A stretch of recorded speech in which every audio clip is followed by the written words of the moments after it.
Hoje você vai descobrir se é possível criar um átomo, mas mais importante, você vai entender por que essa resposta pode ser a coisa mais perturbadora que você vai ouvir hoje. Fique até o final, porque o que acontece quando criamos átomos artificialmente está acontecendo agora mesmo, a alguns metros de você. Vamos começar pelo básico. O que é um átomo? Prótons, nêutrons, elétrons. Mas deixa eu te fazer uma pergunta melhor. Se eu te der um próton, um nêutron e um elétron, você consegue montar um átomo? Parece simples, né? É tipo Lego atômico. Mas aqui está o primeiro problema. Essas peças não querem ficar juntas. Prótons têm carga positiva. Sabe o que acontece quando junta dois positivos? Eles se odeiam. É como tentar juntar dois ímãs pelo lado errado. Eles se repelem com uma força absurda. Então, nossa primeira pergunta não é: podemos criar um átomo? É: como diabos a natureza consegue fazer isso? A resposta está no lugar mais violento do universo: o coração de uma estrela. Imagine 15 milhões de graus Celsius, pressão tão intensa que poderia comprimir você no tamanho de uma bactéria. Nessas condições, algo mágico acontece. Os átomos de hidrogênio estão se movendo tão rápido, com tanta energia, que quando eles colidem, eles simplesmente se fundem.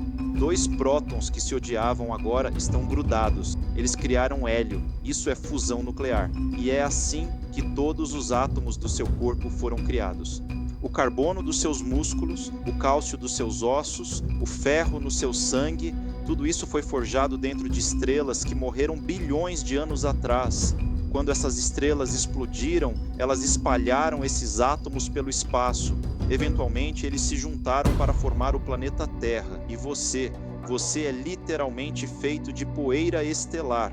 Mas aqui está a questão: se as estrelas podem criar átomos, nós também podemos? 1932, Cambridge, Inglaterra, Laboratório Cavendish. Dois físicos, John Cockcroft e Ernest Walton, estão prestes a fazer história. Eles construíram uma máquina que parece saída de Frankenstein, um acelerador de partículas primitivo.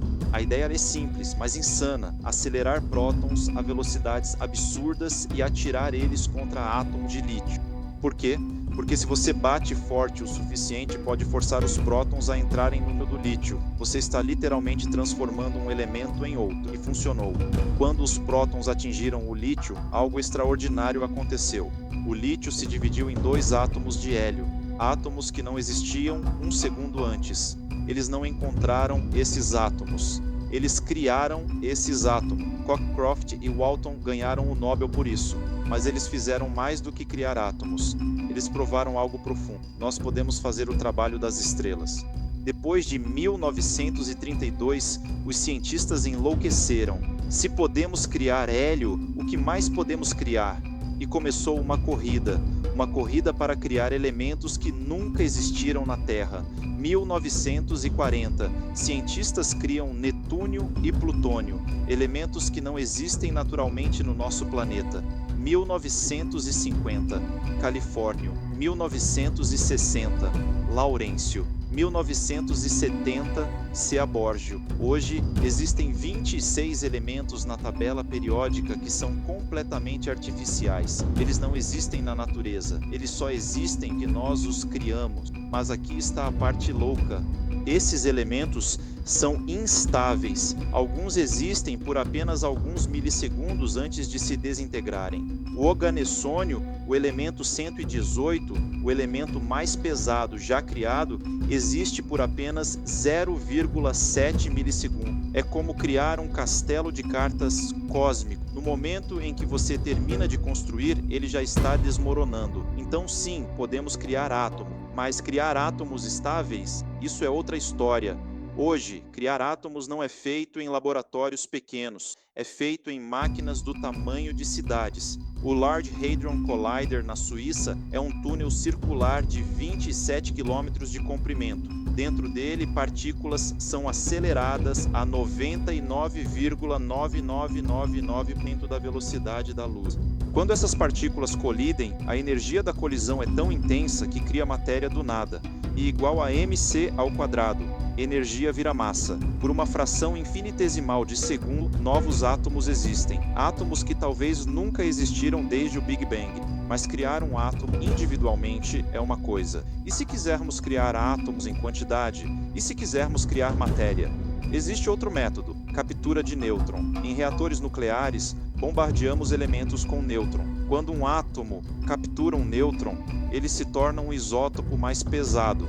Com o tempo, esse isótopo pode decair e se transformar em um elemento completamente diferente. É assim que criamos plutônio para usinas nucleares. É lento, mas funciona. Agora, lembra quando eu disse que algo está acontecendo perto de você agora mesmo? A cada segundo, trilhões de átomos artificiais estão sendo criados naturalmente na atmosfera da Terra. Raios cósmicos vindos do espaço colidem com moléculas de ar. Essas colisões criam partículas exóticas e átomos instáveis. Carbono 14, por exemplo. Esse processo está acontecendo sobre sua cabeça, agora, e sempre esteve. E tem mais. Você provavelmente já foi bombardeado com átomos artificiais. Quando você faz um PET scan em um hospital, eles injetam glicose com flúor 18 em você. O flúor 18 não existe na natureza. Ele é criado em um acelerador de partículas algumas horas antes do seu exame. Você literalmente tem átomos artificiais dentro de você, brilhando, ajudando médicos a verem o que está errado. Então, é possível criar um átomo? Não só é possível, como nós fazemos isso todos os dias. Nós criamos elementos em aceleradores de partículas, criamos isótopos em reatores nucleares, criamos átomos para medicina, para pesquisa, para entender o universo. Nós deciframos o código da criação, entendemos como as estrelas funcionam e replicamos esse processo aqui na Terra. Mas aqui está o verdadeiro insight. Nós não criamos átomos, nós os transmutamos. Pegamos o que já existe e o transformamos em algo novo. As estrelas fazem isso, os raios cósmicos fazem isso, e agora nós fazemos isso. A alquimia medieval que tentava transformar chumbo em ouro era considerada impossível, mas tecnicamente, com um acelerador de partículas e energia suficiente, poderíamos fazer exatamente isso. Claro, custaria bilhões de dólares para criar alguns átomos de ouro, então não é prático, mas é possível. Nós passamos de observar o universo a recriar o universo. E isso levanta uma pergunta ainda maior. Se podemos criar átomos, o que mais podemos criar? Moléculas complexas? Vida artificial? Matéria exótica que desafia as leis da física? O futuro da ciência não está em descobrir o que existe, está em criar o que não existe. E essa jornada está apenas começando.